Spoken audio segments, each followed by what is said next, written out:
दंगों के लिए उकसाने के आरोप वाले जावेद के घर का पहले गेट टूटा, फिर दीवारें, फिर कमरे और पीछे रह गया खंडहर, मलबा, धूल का गुबार।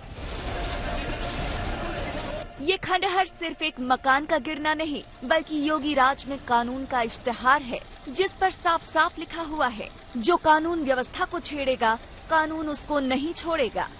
सभी अधिकारियों को स्पष्ट निर्देश हैं कि उपलब्ध साक्ष्यों, वीडियो और फोटोग्राफ्स के आधार पर ही कार्रवाई करनी है। किसी भी हालत में किसी निर्दोष के विरुद्ध कार्रवाई न हो, लेकिन कोई भी दंगाई बचने न पाए, इस सिद्धांत पर हम लोग कार्य कर रहे हैं और इनके विरुद्ध कठोर कार्रवाई की जाएगी। धाराएं अब की बार ऐसी लगाई गई हैं जिससे कि इनको काफ़ी दिनों तक हम लोग जेल के शिकंजों में रखेंगे। ये तो तय था कि शुक्रवार को हिंसा, पत्थरबाजी और आगजनी का जो तमाशा हुआ, उसका जवाब शनिवार या इतवार तक जरूर मिलेगा। मुख्यमंत्री योगी आदित्यनाथ ने कानून व्यवस्था की समीक्षा की, तब ये भी तय हो गया था कि दंगाइयों को जवाब वो मिलेगा, वो नजीर बनेगा। सोशल मीडिया प्लेटफॉर्म को जनपद स्तर पर भी मॉनिटरिंग हो, रेंज स्तर पर हो, जोन स्तर पर भी हो और शासन स्तर पर भी इसकी नियमित समीक्षा हो। लोकल इंटेलिजेंस के साथ बेहतर संवाद हो। हर एक गतिविधि को हम मजबूती के साथ संज्ञान में लें और कोई भी तत्व अगर कानून को हाथ में ले रहा है, वो कोई भी संगठन हो, सख्ती के साथ उससे निपटने की कार्रवाई हमारी जनपद स्तर पर हो और इस पे हम लोग हर एक स्तर पर जवाबदेही भी सुनिश्चित करें। कानून का बुलडोजर घर घर आया और पत्थर चलाने के लिए उकसाने वाले जावेद पंप का घर पत्थर पत्थर हो गया। शुरुआत में एक मशीन आई, फिर दो हुई और बाद में फिर चूंकि मकान इतना बड़ा था तो उसको गिराने के लिए तीसरी मशीन आई, जो पिछले 1.5 घंटे से लगातार यहाँ पर कार्रवाई कर रही है और 90% तक ये मकान यहाँ पर अब गिरा दिया गया है। आप देखेंगे किस तरीके से ये मकान की छत है वो ढा दी गई है। मलबे पे चढ़ चढ़ कर ये जेसीबी जो है आप इस पूरे मकान को ढा रहा है।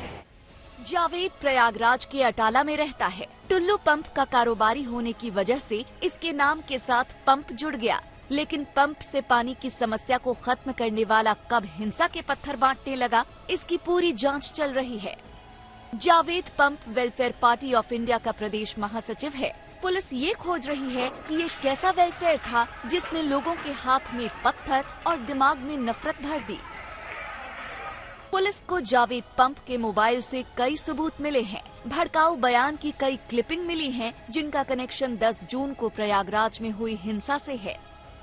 आरोपी जावेद पंप के जब्त मोबाइल की फॉरेंसिक जांच भी हो रही है। डिलीट किए गए चैट और कॉल डिटेल्स की पूरी जांच हो रही है। इसमें जो और लोग दोषी पाए जाएंगे, निश्चित ही कानून के हाथों सजा का अगला नंबर उन्हीं का होगा। मोहम्मद जावेद उर्फ जावेद पंप नाम का जो अभियुक्त था, जो अभी तक की तफ्तीश में इस पूरी घटना का सूत्रधार बन के उभर के आया है, उस पे उसके अवैध निर्माण पे ये जिला प्रशासन और पीडीए के द्वारा कार्रवाई की गई है। इस कार्रवाई के दौरान उसके घर की सर्चिंग भी की गई और उसमें आपत्तिजनक सामान मिले हैं। टोटल जो आपत्तिजनक सामान मिले हैं, जिसमें अवैध असलहे और आपत्तिजनक पोस्टर वगैरह हैं, उसको कब्जे में ले लिया गया है। उसकी सूची बन रही है और उसको तफ्तीश में शामिल किया जाएगा। अगर आप डिटेल में बात करना चाहें तो जो भी असलहे मिले हैं उसमें एक 12 बोर का अवैध तमंचा है।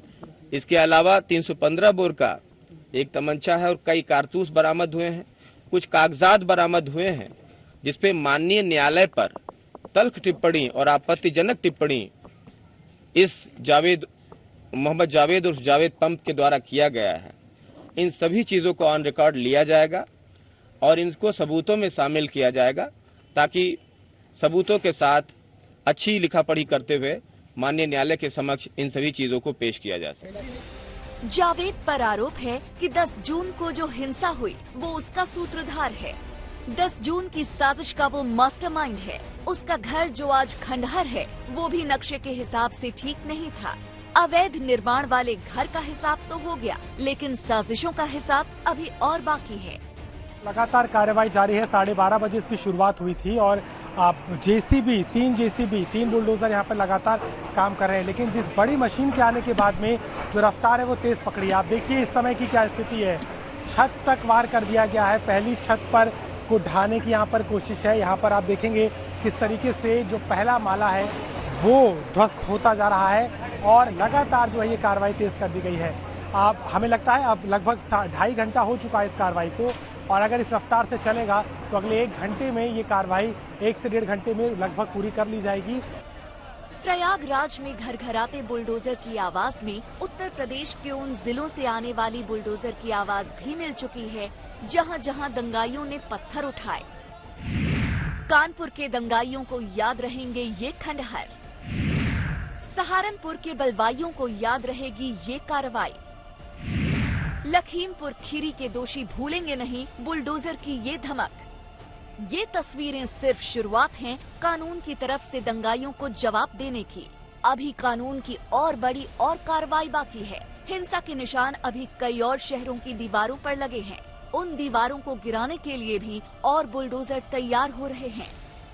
जहां भी लोगों ने अव्यवस्था करने का प्रयास किया वहां 306 लोगों को अभी तक हम लोग कार्रवाई करके विभिन्न धाराओं में भेज चुके हैं। जहां पर जिन लोगों ने विशेष रूप से मास्टरमाइंड थे वहां पर विशेष कार्रवाई की गई है, और जो भी अवैध उनके कार्य थे, जो भी उनकी अवैध संपत्ति थी, उस पर भी आपने देखा होगा काफी प्रभावी कार्रवाई हुई है।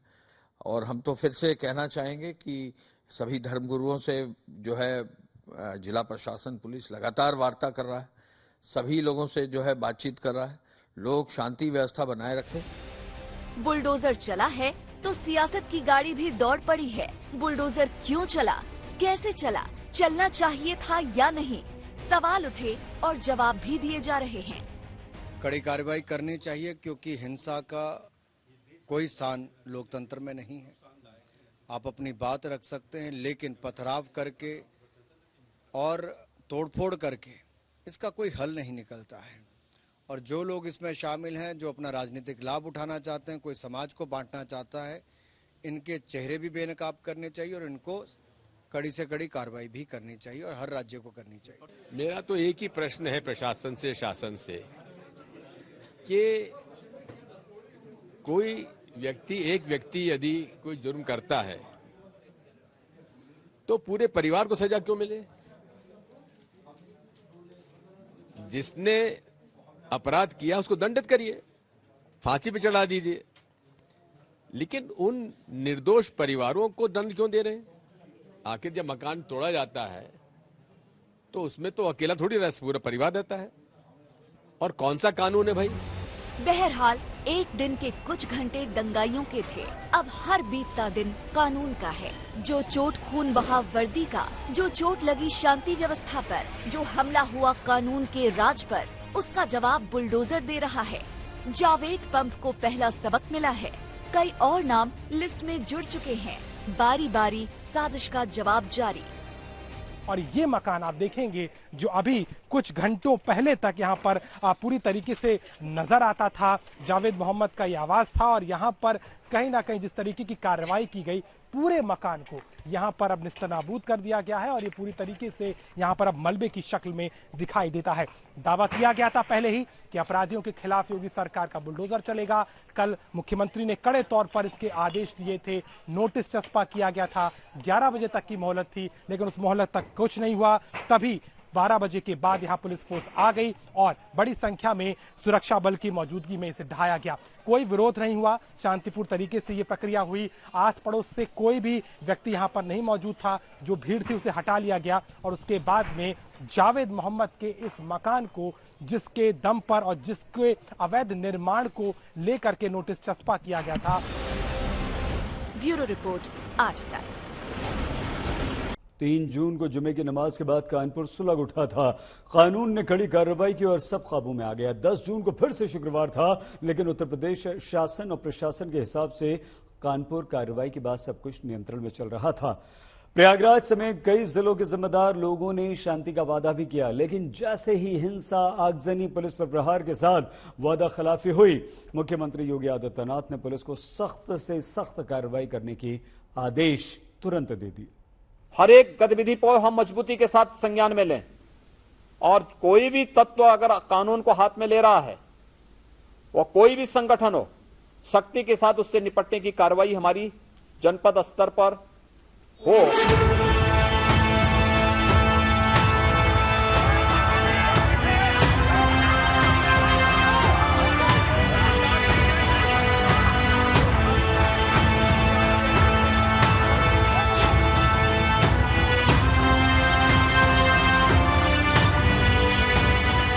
उत्तर प्रदेश में कानून के राज का ये भरोसा योगी आदित्यनाथ को था।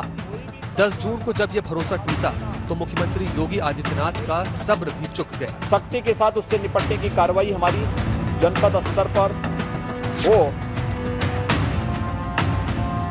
पुलिस को दंगाइयों और बलवाइयों के खिलाफ कार्रवाई का कड़ा आदेश जारी कर दिया। सड़क से सोशल मीडिया तक हर दंगाई को सबक सिखाने का कड़क फरमान सरकार की तरफ से आया। शुक्रवार को यानी 10 जून हिंसा वाले दिन योगी आदित्यनाथ अपने चुनाव क्षेत्र गोरखपुर में थे।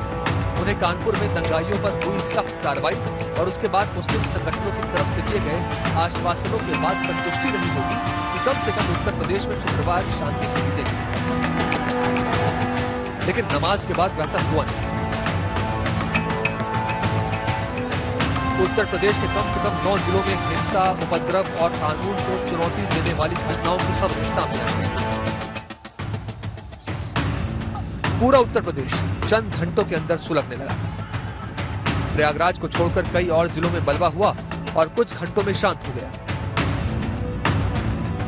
लेकिन प्रयागराज में जो हुआ और देर तक होता रहा, उसने सबके होश उड़ा दिया।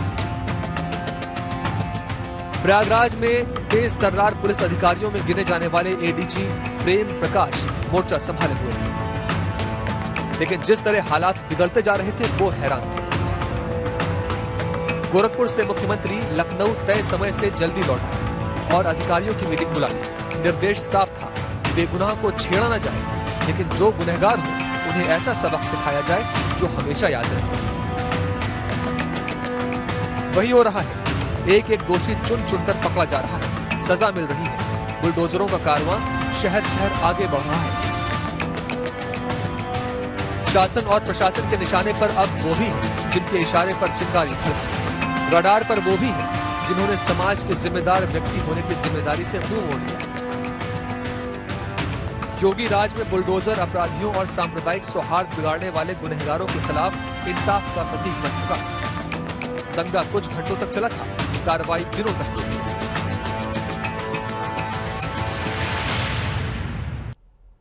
शुक्रवार को देश के कई राज्यों में जुमे की नमाज के बाद एक ही पैटर्न की तरह पत्थरबाजी और पुलिस प्रशासन पर हमला बोला गया। उत्तर प्रदेश के प्रयागराज के बाद सबसे अधिक हिंसा और बलवे की खबरें रांची से आईं। जब तार से तार जुड़े तो सामने आया रांची में दंगों का रिमोट मेड इन सहारनपुर यानी कि उत्तर प्रदेश का है।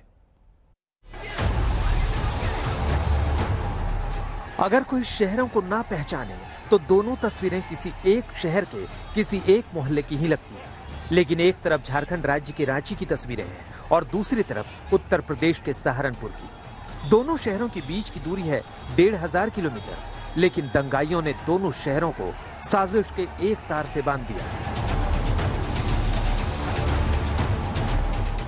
रांची के दंगों में लोगों की जान तक चली गई। शासन प्रशासन के सामने जो मंजर आया वो खौफनाक था। रांची दंगाइयों के कब्जे में था और हिंसा गली गली में सद्भाव को कुचल रही थी। सर पत्थर चल रहा है सर, हमको कवर में लगा, मेरा मोबाइल टूट गया सर, जल्दी से सर देखिए, अभी पत्थर चला रहा है सर, फोर्स भेज दीजिए सर, फोर्स भेज दीजिए। जो रांची का दर्द है वो उत्तर प्रदेश के लिए बड़ी चुनौती है, क्योंकि जानकारी ये मिल रही है कि रांची में दंगों से पहले 12 लोग सहारनपुर से पहुंचे थे। नुपुर शर्मा के खिलाफ पोस्टर्स बांटे गए और कट्टर लोगों को शुक्रवार के दिन एक जगह पर इकट्ठा होने के लिए अभियान चलाया गया। रांची पुलिस को भी शक है कि हिंसा को भड़काने के लिए बाहर से लोग आए थे। जांच का जिम्मा एसआईटी को सौंप दिया गया है।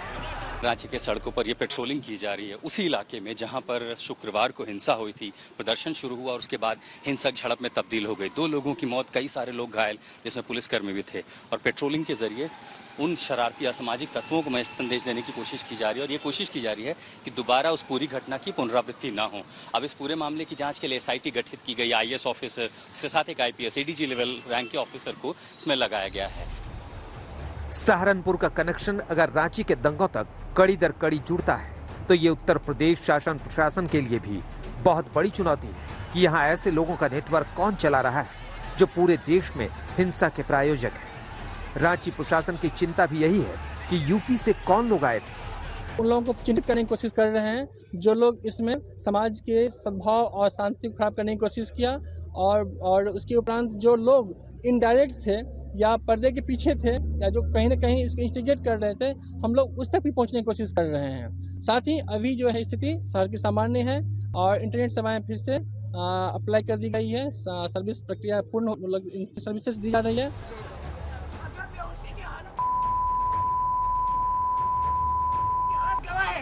जब मुसलमान उठाए कहर लेकर उठाए और इंशाल्लाह इस बार भी उठेगा। सहारनपुर में दंगों से ठीक पहले की जो तस्वीरें CCTV में कैद हुई हैं, वो हैरान करने वाली है। सहारनपुर में जुमे की नमाज के बाद हुए विरोध प्रदर्शन के दौरान लोगों को भड़काते हुए आरोपी मुजम्मिल का एक वीडियो जारी हुआ है। वीडियो में मुजम्मिल लोगों को भड़काता हुआ दिख रहा है। इसके बाद जुलूस नारेबाजी करता हुआ आगे बढ़ गया। इसी मुजम्मिल पर आरोप है कि इसी ने सहारनपुर शहर में पोस्टर छपवाए और बांटे, नुपुर शर्मा के खिलाफ आपत्तिजनक बातें करके लोगों को भड़काया। हालांकि मुजम्मिल और एक दूसरे आरोपी के गुनाह का जवाब भी बुलडोजर दे चुका है। लेकिन सवाल यही है कि बुलडोजर सिर्फ मकान तोड़ रहा है, दंगाइयों के हौसले कब टूटेंगे? आज तक ब्यूरो।